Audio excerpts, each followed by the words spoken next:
से शुरू, जो बड़ा मेहरबान और नहायत रहम करने वाला है। नाज़रीन मोहतरम, इब्लीस लईन एक इंसान का ऐसा दुश्मन है जो इंसान को हर तरफ से मायूस व परेशान और तंग करने की कोशिश करता है। यहाँ तक कि जो नेकियाँ उसने खालिसतन अल्लाह तबारक व तआला की रज़ा के लिए की होती हैं, उनको भी ज़ाया करने की कोशिश करता है और इंसान के अमल और इखलास के दरमियान हाइल होकर अपने वसाविस डालता है ताकि इंसान को राह हक से गुमराह किया जा सके। प्यार दोस्तों, हम में से अक्सर लोगों के जहन के अंदर ये सवाल आता है कि आखिर लोग रमज़ान के अंदर फिर गुनाह क्यों करते हैं कि जब शैतान को कैद कर दिया जाता है, और रमज़ान में शैतान को किस जगह पर कैद किया जाता है और कैद करने वाला कौन होता है, और शैतान रमज़ान के अंदर कहां पर चला जाता है। नाज़रीन मोहतरम, आज की इस मुनफरिद वीडियो के अंदर हम इसी हवाले से मालूमात कुरान और हदीस की रोशनी में आपके साथ शेयर करेंगे। लिहाजा आपसे हमारी गुजारिश है कि आप हमारी इस वीडियो को अंत तक मुलाहिज़ा फरमाइए। नाज़रीन मोहतरम, ये दुनिया दारुल इम्तिहान है जिसको अल्लाह तबारक व तआला ने इंसानों की आजमाइश के लिए पैदा फरमाया है।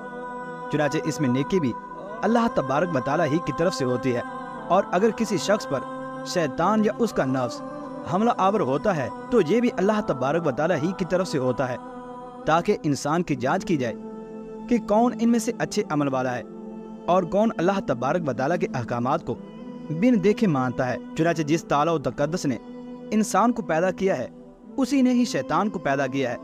और जिस अल्लाह तबारक व तआला ने इंसान को बे इंतहा कुव्वतें और ताकतें अदा की हैं उसी ने ही शैतान को भी कुव्वतें और ताकतें अता की हैं। इससे ये बात तो साबित हो गई कि शैतान भी इंसानों पर तसर्रुफ करने का हक रखता है, और शैतान को जो इंसान पर मुसल्लत किया गया है तो ये इंसान के इम्तिहान के लिए है। अगर ऐसा ना होता तो फिर इस दुनिया को बनाने का और इंसान की आजमाइश करने का क्या मकसद था।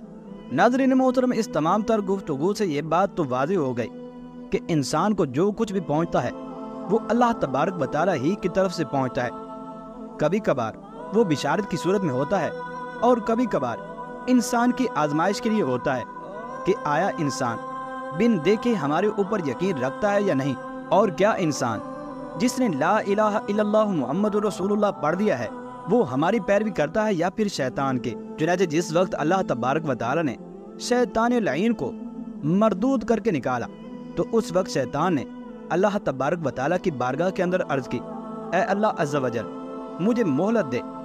ताकि मैं तेरे बंदों को गुमराह कर सकूं, और मैं उनके दाएं बाएं आगे पीछे और ऊपर नीचे से उन पर हमला आवर हूँगा, और तू उनमें से अक्सरों को नाशुक्र पाएगा। तो अल्लाह तबारक व तआला ने इरशाद फरमाया था कि मैंने तुझे मोहलत अता कर दी, जिस पर हजरत आदम अलैहिस्सलाम ने अल्लाह तबारक व तआला की बारगाह के अंदर अर्ज की, ऐ अल्लाह अज़्ज़ा वजल, फिर मेरे लिए क्या होगा। तो अल्लाह तबारक व तआला ने इरशाद फरमाया कि मैं अपने अंबिया किराम को तुम्हारी औलाद की तरफ नाजिल करूंगा और अपनी किताबों को उतार कर तुम्हारी मदद करूंगा, और तुम्हें ऐसे तौर तरीके सिखाऊंगा कि जिनकी मदद से तुम शैतान से महफूज रह सकोगे। चुनाचे उसे अल्लाह तबारक व तआला ने हमें ये बताया है कि जब किसी पर शैतान का हमला हो तो उसे आऊज़ु बिल्लाहि मिनश शैतानिर रजीम पढ़ना चाहिए, और अगर किसी के दिल के अंदर बहुत ज़्यादा वसाविस और ख़यालात बद पैदा हों तो हज़ूर अकरम सल्लल्लाहु तआला अलैहि वसल्लम ने इरशाद फरमाया कि बाईं तरफ मुँह करके 3 मरतबा थूके और आऊज़ु बिल्लाहि मिनश शैतानिर रजीम पढ़े तो अल्लाह तबारक व तआला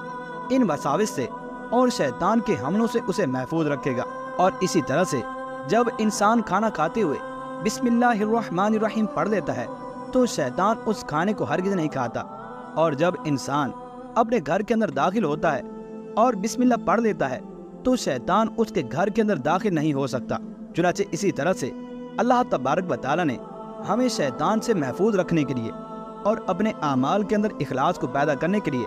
रमज़ान शरीफ को भी अता किया है कि जिसके अंदर शैतान को बिल्कुल ही कैद कर लिया जाता है ताकि तमाम लोगों को आज़ाद छोड़ दिया जाए, और क़यामत के दिन ये लोग बहाना ना कर सकें कि इलाही अज़्ज़ा वजल, हमें शैतान ने तेरी राह से बहका दिया था जिसकी वजह से हम तेरी नाफरमानियों के अंदर मुब्तला रहे। अगर शैतान ना होता तो हम हरगिज़ गुनाह ना करते। तो अल्लाह तबारक व तआला रमज़ान शरीफ के इस महीने के अंदर शैतान को कैद करके हमें ये बता रहा है कि तुम जो गुनाह करते हो वो फ़कत शैतान ही की वजह से नहीं होते, बल्कि कुछ गुनाह ऐसे भी होते हैं جو لوگ تم خود اپنی پسند اور مرضی سے کرتے ہو، شیطان تو بس صرف تمہیں وسوسہ اور خیال ہی ڈالتا ہے، حقیقت میں تم لوگ خود ہی ظالم ہو۔ چنانچہ رمضان شریف کے اندر شیطان کی قید ہونے کے باوجود جو لوگ گناہوں کی دلدلوں کے اندر بھٹکتے رہتے ہیں اور اللہ تبارک و تعالیٰ کی نافرمانیاں کرتے ہیں، وہ حقیقتاً اپنی خواہشات نفس کی وجہ سے کرتے ہیں۔ اسی وجہ سے جس طرح سے رمضان کے اندر نیکیوں کا اجر بہت زیادہ بڑھا دیا جاتا ہے اور ان پر بہت زیادہ نعمتیں ملنے کی امید ہے، اسی طرح سے جو شخص رمضان کی بے حرمتی کرتا ہے یا پھر اس کے اندر گناہ کرتا ہے تو اس کے گناہوں کے عذاب کو بھی بہت زیادہ بڑھا دیا جائے گا اور اسے سخت عذاب دیا جائے گا۔ اور اسی لیے حضور اکرم صلی اللہ تعالیٰ علیہ وسلم نے ارشاد فرمایا تھا کہ اس شخص کے ناک خاک آلود ہو کہ جس کے پاس رمضان شریف کا مہینہ آیا لیکن وہ بندہ اپنی مغفرت نہ کروا سکا، اور اس شخص کی ناک خاک آلود ہو کہ جس نے اپنے والدین میں سے دونوں کو یا پھر ایک کو پایا لیکن ان کی خدمت کر کے جنت کو حاصل نہ کر سکا۔ چنانچہ رمضان شریف کے اندر شیطان کو کہاں پر قید کیا جاتا ہے، اس حوالے سے بخاری و مسلم شریف کے اندر موجود ہے کہ جب رمضان آتا ہے تو آسمان کے دروازے کھول دیے جاتے ہیں اور جہنم کے دروازے بند کر دیے جاتے ہیں اور شیاطین کو قید کر لیا جاتا ہے۔ جبکہ شعب الایمان کے اندر یہ مروی ہے کہ جب رمضان شریف کی پہلی رات آتی ہے تو اللہ تبارک و تعالیٰ ارشاد فرماتا ہے، اے رضوان علیہ السلام جنتوں کے دروازے کھول دو، اور اے مالک علیہ السلام امت محمد صلی اللہ تعالیٰ علیہ وسلم کے روزے داروں پر جہنم کے دروازوں کو بند کر دو۔ اور حضرت جبرائیل علیہ السلام کو حکم ہوتا ہے، اے جبرائیل علیہ السلام زمین پر اترو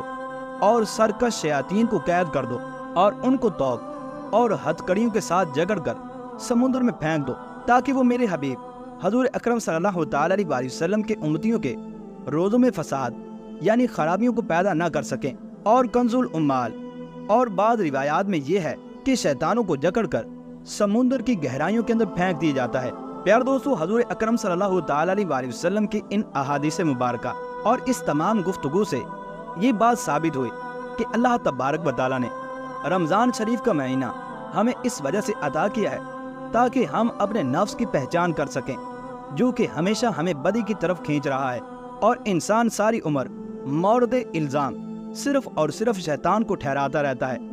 اور وہ اس حقیقت کو ہمیشہ چھپاتا رہتا ہے کہ میں خود ہی ظالم اور گناہ گار ہوں۔ اگر میں خود نہ سنورنا چاہوں تو کائنات کی کوئی بھی چیز مجھے ہرگز نہیں سنوار سکتی۔ لہذا ہونا تو یہ چاہیے تھا کہ ہم حضور اکرم صلی اللہ تعالیٰ علیہ وسلم کے ان فرامین کو سن کر اور رمضان شریف کے فضائل سے آگاہ ہو کر اپنی پہچان حاصل کرتے اور اپنے نفس کی مخالفت کرتے اور اللہ تبارک و تعالیٰ کی بارگاہ کے اندر گر گڑاتے کہ یا اللہ عز و جل تو ہمیں نیکی کی توفیق عطا فرما۔ لیکن ان تمام تر حقیقتوں سے منہ موڑ کر ہم پھر بھی انہی برائیوں کی دلدلوں کے اندر پھنستے چلے جا رہے ہیں۔ لہذا ایسے لوگ جب قیامت کے دن اللہ تبارک و تعالیٰ کی بارگاہ کے اندر عرض کریں گے کہ یا اللہ عز و جل ہمیں شیطان نے گمراہ کر دیا تھا، تو اللہ تبارک و تعالیٰ ارشاد فرمائے گا کہ کیا میں نے تمہیں رمضان شریف کا مہینہ عطا نہیں کیا تھا کہ جس کے اندر شیاطین کو تو قید کر لیا جاتا تھا لیکن اس کے باوجود تم گناہ کیا کرتے تھے؟ تو اس سے یہ ثابت ہوتا ہے کہ تم لوگ خود ہی ظالم تھے۔ اگر تم لوگ خود اچھے ہوتے تو شیطان تمہیں کس طرح سے گمراہ کر سکتا تھا، جبکہ شیطان نے میری بارگاہ کے اندر یہ پہلے ہی عرض کر دیا تھا کہ یا اللہ عز و جل میرا تمام لوگوں پر قابو ہو سکے گا سوائے ان لوگوں کے کہ جو تیرے مخلص ہیں، ان پر میرا کوئی زور نہ چلے گا۔ لہذا ہم میں سے ہر مسلمان پر یہ بات لازم ہے کہ وہ ان باتوں کے اندر غور و فکر کرے کہ اگرچہ برائی کی دعوت دینے میں شیطان کا ہاتھ ضرور موجود ہوتا ہے، لیکن شیطان کو ہم پر اس قدر قابض نہیں کیا گیا کہ وہ زبردستی ہم سے کوئی گناہ کروا دے۔ یہی وجہ ہے کہ جب جہنم کے اندر لوگ شیطان کو لعن طعن کریں گے کہ تو نے ہمیں گمراہ کر دیا، تو شیطان کہے گا کہ میں نے تمہیں گمراہ نہیں کیا بلکہ تم لوگ خود ہی ظالم تھے، میں نے تو صرف تم سے کہا تھا اور تمہیں خیال اور وسوسہ ڈالا تھا، اگر تم لوگ خود ظالم نہ ہوتے تو میری بات ہرگز نہ مانتے، لہذا تم لوگ خود ہی ظالم تھے اور تم نے میرے اس وسوسے پر عمل کیا اور میری بات کو مان لیا، لہذا مجھے ملامت نہ کرو بلکہ اپنے آپ کو ملامت کرو۔ اللہ تبارک و تعالیٰ سے دعا ہے کہ اللہ تبارک و تعالیٰ ہمیں اس حقیقت کو سمجھنے کی توفیق عطا فرمائے، اور اللہ تبارک و تعالیٰ ہمیں اپنے نفوس کے شر سے محفوظ فرمائے، اور رمضان شریف کی برکتوں سے مشرف ہو کر جنت الفردوس کو حاصل کرنے کی توفیق عطا فرمائے، آمین یا رب العالمین۔